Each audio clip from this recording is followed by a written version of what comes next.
guys, Rides and Bullies here. So today we're going to be talking about American Bullies. We've been taking video logs about rides and of course motorcycles. Today we're going to be talking about tips for the newbies, even for the old ones who have been breeding. We continue to learn, you and me. As I talk about it, we still continue to learn. So I'm here at the outdoor kennel with the dogs. As you can see, I am with them. Yep, they're free to roam around. Others are in the cage because for breeding purposes, and others naman for security because there's a female in heat. They might fight once in a while. Dogs are like that. Hey Robin, what's up? Anyway, I posted something before about you guys pitching in some topics that you might probably need, because you're asking about tips on dogs, tips on American Bullies, purchasing, what's our budget, and I was able to gather a couple of messages. Okay, teka lang, wait. So let's try to open one of their inquiries. Look, my gosh. Okay, Robin, stop. So we have a question here. Hello po. For a newbie with an average budget, with ROI in mind on buying his or her first bully, which is a better choice, having a female or a male? Okay, so newbie siya. He wants to know how much ang budget because gusto niya business. Pinasok niya American Bully because of business. First and foremost, guys, I will tell you straight, I have been breeding for 20 years. I've been since in college. I've been into dogs, different breeds, read different books.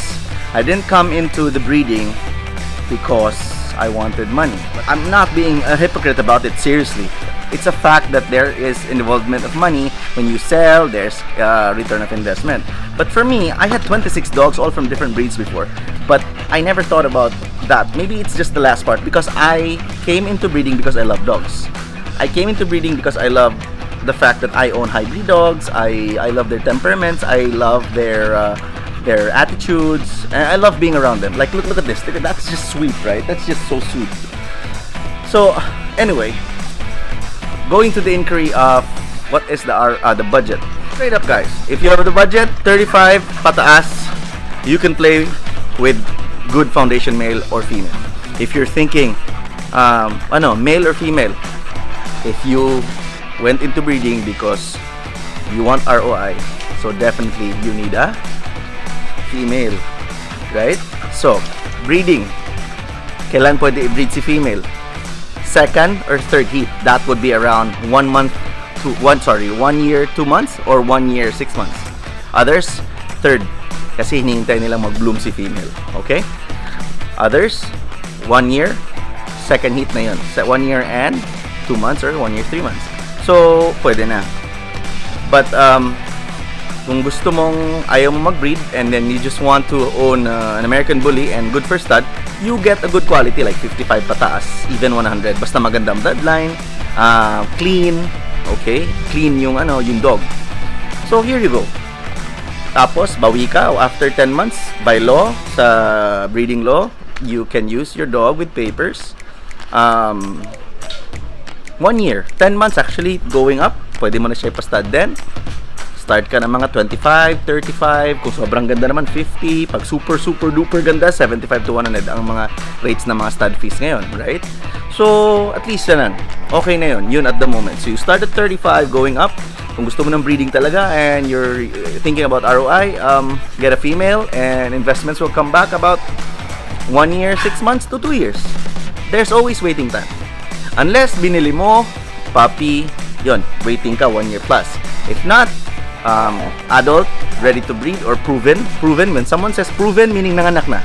Hindi siya baog, nanganak na, proven na, nanganak. So pwede mo na siyang bilhin and then nanganak na siya ulit. Ay, manganganak na siya. So hintayin mo mga 6 months na lang, bababawi mo kaagad ROI mo. Provided na naalagaan mo ng maayos, na nakabreed ka ng maayos, maganda yung breeding program mo. Okay. So sideline. If you have a choice to spend another 30 to 50,000 on studs, Kahit 25, nagbigla siyang nag-promo 25, kunin mo na. Because pag sobrang ganda ng puppies, the puppies will sell itself. And apart from that, you can keep because if the breeding is good, female and male are very nice, you'll be very happy with your breeding. You'll be super happy with your puppies. And you even feel like you don't want to let it go. All of them. But of course, you have to. So how much more sometimes if the offer is good. Like me on our side, on navysealkennel, with us, we normally want to keep. But most of the time, they give us an offer on our keeps. So that's why we're able to let go. But right now, I have 2 keeps. I'm not gonna let go. Lately lang, last 3 weeks ago, I sold a dog, keeper male. But the price was very good, so I was able to sell it expensively. So nilet go ko, but with a condition, kasi I still need the bloodline. Okay, let's go to other question. Sir, paano kumilatis ng quality o possible show dog bully puppies, male, female, sir? Okay. When you buy a dog and you want to buy a dog for the show ring, you want to join the dog shows, I would advise getting the dog at 3 to 4 months. Because 3 to 4 months, makikita mo na if straight yung paw, straight yung likod, straight ang angulated ang rear, and then the bite is scissor bite. So this is a bit complex, so bear with me. So let's start. Front paw is just straight. Left and right straight.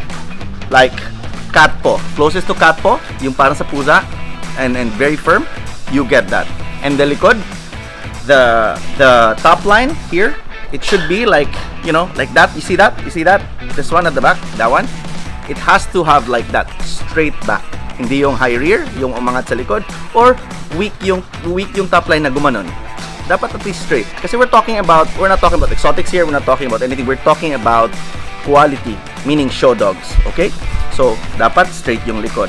So, straight yung likod, angulated yung leg sa likod.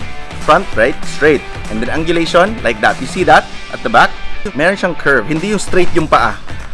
Kapag straight ang paa, it will lead to high rear kasi naging straight. Kapag iliko mo yan, naki-angulated yung paa ng aso sa likod, straight na yan. Of course, 3 to 4 months, makikita mo na yun. Then, to look for dogs na hindi siya snouty. When you look at a puppy, hindi siya snouty. Snouty meaning pointy na mahaba. At least 4 fingers mahaba. So, go for like 2.5 with your fingers. 2.5 to 3 fingers. And then, blocky, square cut. Yan. So, parang ponggok. Pero 2.5 to 3 fingers ponggok. Hindi yung pointy. Even 4 is good. Basta, hindi siya pointy. No. Snipey yung iba. Snipey and pointy. So, what happens is, it looks a bit undesirable. So, what happens, the dog doesn't really have that impression and expression to like be in the show ring na angas. So, no. Get that square mug. It will help with the cheekbone. You'll see a puppy with the cheekbone here. It's not supposed to be weak. Hindi yung, alam mo when you see a puppy na sobrang itong, if this is the mug, it has a straight feature. No, that's wrong. Dapat there's the mug, and then you see the cheek, profound, coming out.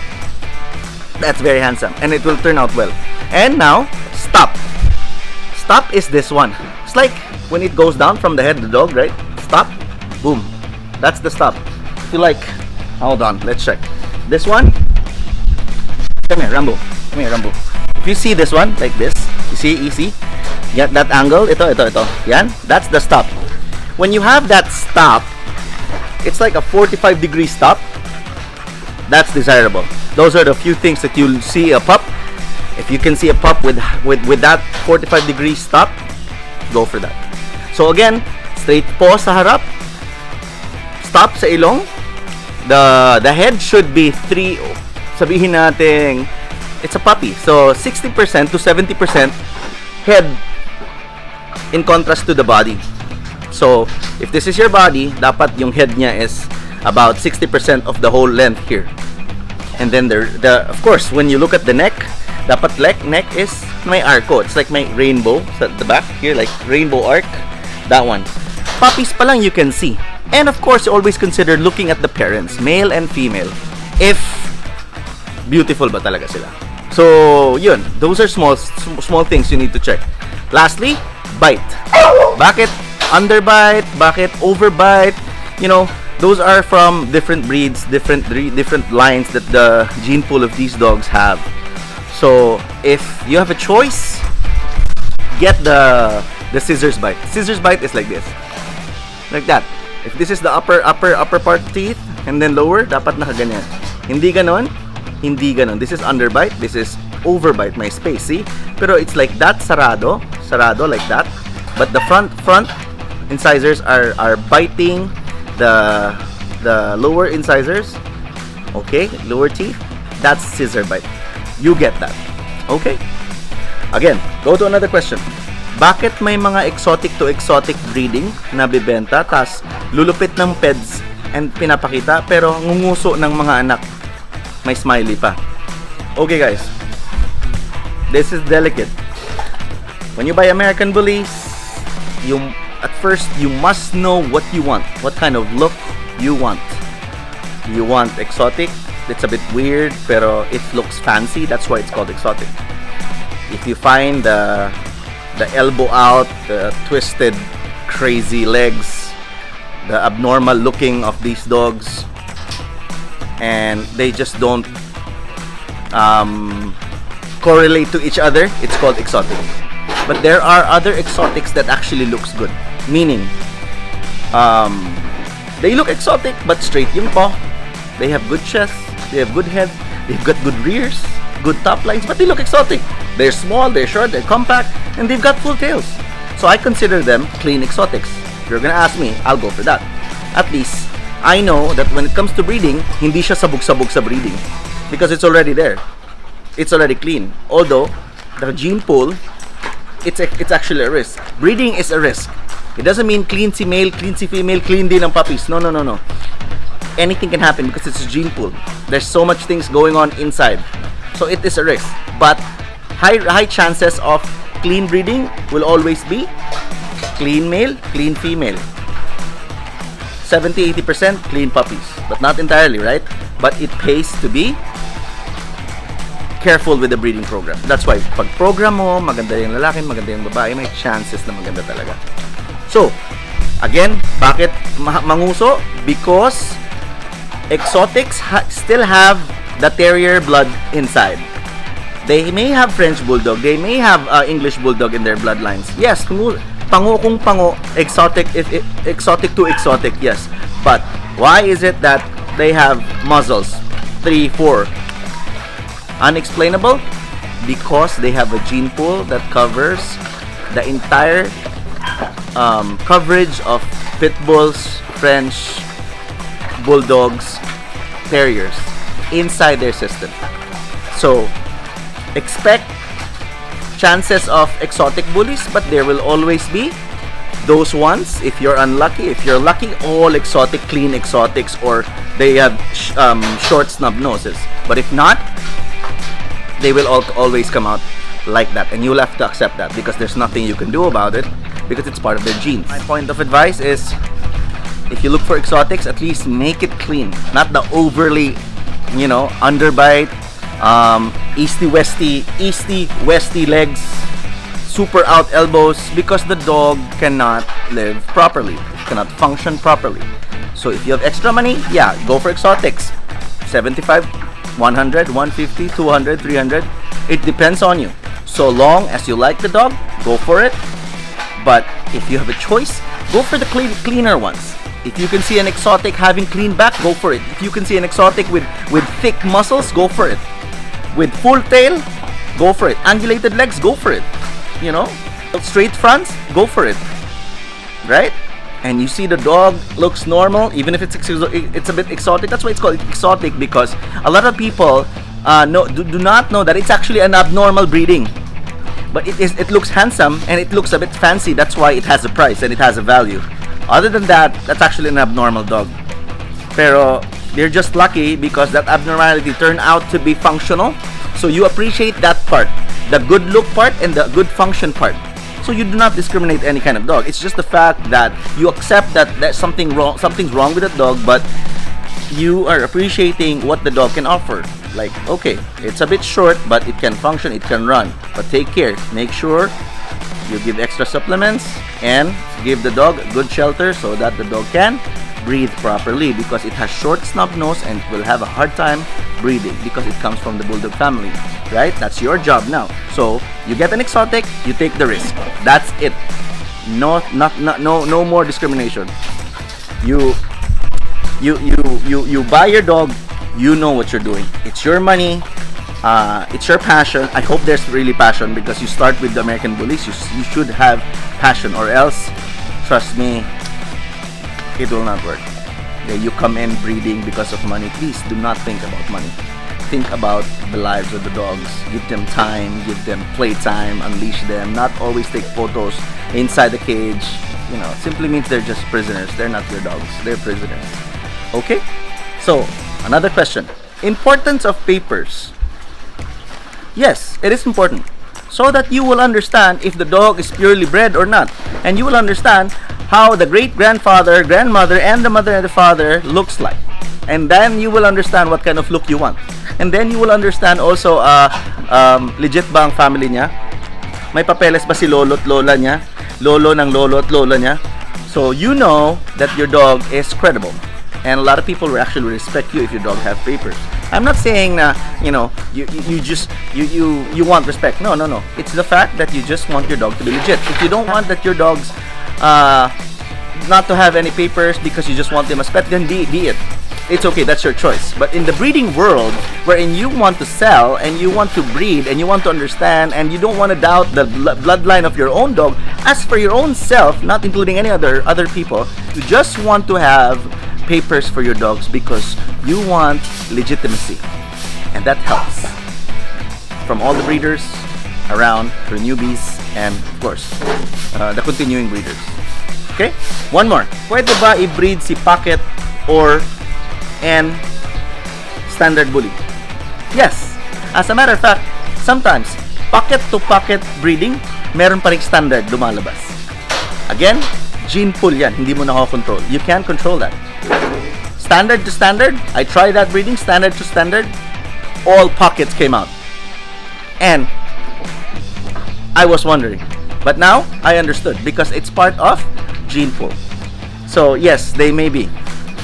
So, if it comes out, there's standard and there's the pocket bully sizes, and accept it because that is how it is. Okay? It's a gene pool. Anything can happen there.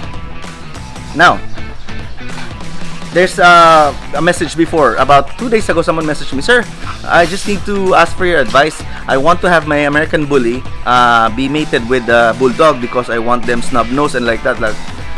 So straightforward, guys, I answered honestly.